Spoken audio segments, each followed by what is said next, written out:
hair clippers, scissors, blow dryers at the UC Rock? Certainly not your typical hair salon, but on Tuesday and Wednesday of last week, the UM student organization Volunteer Link sponsored a Locks of Love charity event. Locks of Love is a nonprofit organization that provides hair pieces to poor children in the U.S. and Canada. I mean, it's a great cause. It helps kids who've lost hair because of cancer or other diseases, and so they can face the world and face their peers without being embarrassed that they don't have hair. Haircuts with a donation of 6 inches or more were given out for free in exchange for a full ponytail. After volunteers get their haircut, their hair pieces are placed in plastic bags like this, where they are then sent off to Locks of Love headquarters. The event marked the second time Junior Harris Letter donated to Locks of Love, as he said goodbye to 18 months of growth. But for Letter, there was personal significance behind the contribution. Locks of Love is important to me because of the fact that my aunt had to wear a wig for her last 6 months of her life, and she passed away due to cancer. And if you didn't have enough hair to give a ponytail like Letter, you could still help out.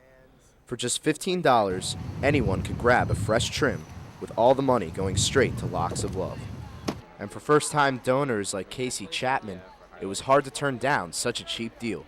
I saw it was a $15 haircut, so I thought I'd give it a shot. Volunteer Link was hugely successful, raising $510 and 28 ponytails for Locks of Love. And whether you donated to honor a family member or just for an inexpensive haircut, all of the participants left the Rock with a sense of goodwill. And maybe a sense of disbelief. Wow, can't believe it's gone. For UMTV, Can't believe it's not butter. I'm Zack. Take a look inside this 950-year-old Romanesque cathedral right here on the University of Miami campus.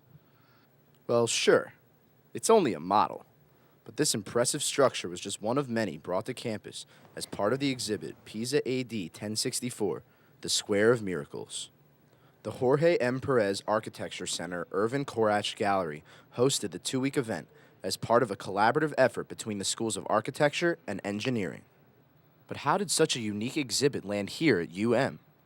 Engineering professor Antonio Nani explains. It happens that the city of Coral Gables is sister with the county where Pisa is located.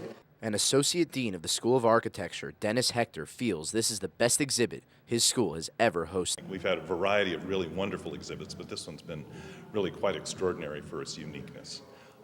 We have a number of pieces of 10th, 11th, and 12th century marble from Pisa, and we don't see things like that often. This model has never moved before. Right here is a 180-year-old pine model of the Pisa Cathedral. And I asked Professor Antonio Nani about the difficult process of shipping such a delicate piece of art between Miami and Italy. All the stuff that is of non-artistic value is shipped into 2 containers, 40 foot long. So they travel by ship, okay? This marked the first time the exhibit ever traveled outside of Pisa, Italy. And architecture student Graciela Monroy was grateful to be a part of such a historic event. To be able to see the different artifacts and models, and it's inspiring. You know, maybe one day we could possibly build models like this. Reporting for UMTV, I'm Zack.